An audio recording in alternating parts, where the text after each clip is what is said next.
శ్రీ శివాయ గురవే నమః. శ్రీ గురుభ్యో నమః.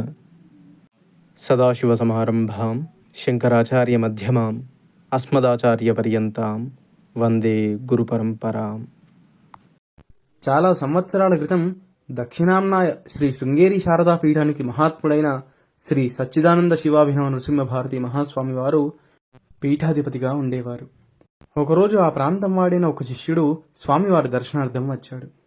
వారికి సాష్టాంగం చేసి తను తెచ్చిన జామ పళ్ళను స్వామివారి ముందుంచాడు. రా, ఎలా ఉన్నావు, చెప్పు, నీకేం కావాలి అని ప్రేమతో పలకరించారు. స్వామి, నాకు మా గురువుగారు ఉపదేశించిన మంత్రాన్ని నేను చాలా సంవత్సరాలుగా జపిస్తున్నాను. కానీ నాకు మంత్రసిద్ధి కలిగిందో లేదో తెలియడం లేదు. అది తెలుసుకోవడం ఎలా అని వినయంగా అడిగాడు. స్వామివారు వెంటనే, ఆత్మార్థం కోసం నువ్వు చేస్తున్న జపం కొనసాగించు.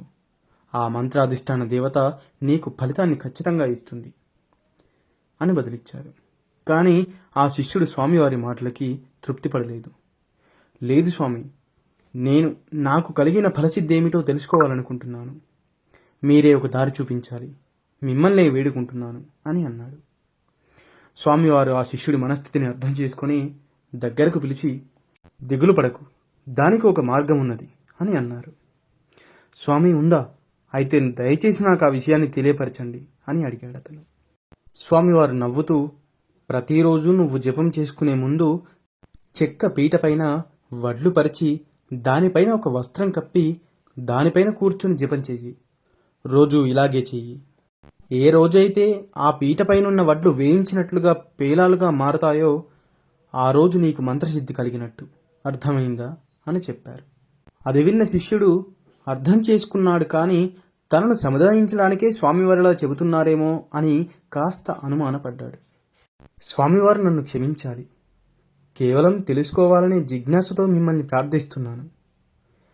జగద్గురు స్థానంలో ఉన్నవారిని పరీక్షిస్తున్నానని తప్పుగా భావింపవలదు.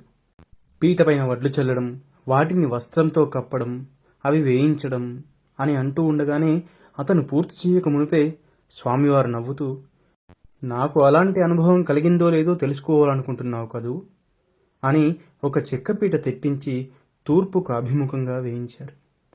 దానిపైన వడ్లు పోయమని చెప్పారు. తరువాత స్వామివారు దానిపై వారి వస్త్రాన్ని కప్పి పద్మాసనంలో కూర్చుని కళ్ళు మూసుకున్నారు. ఈ పాటికి అక్కడికి చాలామంది వచ్చారు. కేవలం కొన్ని క్షణాల తరువాత వడ్లు టపటమని పగులుతూ పేలాలుగా మారడం వినిపించింది.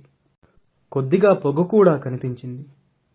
స్వామివారు పైకి లేచి ధాన్యంపై పరిచిన వస్త్రం తీయగానే పీటపైన తెల్లని మల్లెపూల వలె ఉన్న పేలాలు కనబడ్డాయి. అది చూసిన అక్కడున్న వారందరూ ఈ శిష్యుడు ఆశ్చర్యపోయారు. సర్వం శ్రీ గురుదివ్యచరణారవిందార్పణమస్తు. స్వస్తి. వీడియో నచ్చినట్టయితే వీడియోను లైక్ చేసి ఇలాంటి మరెన్నో జగద్గురువుల లీలల కోసం మన ఛానల్ని సబ్స్క్రైబ్ చేయండి.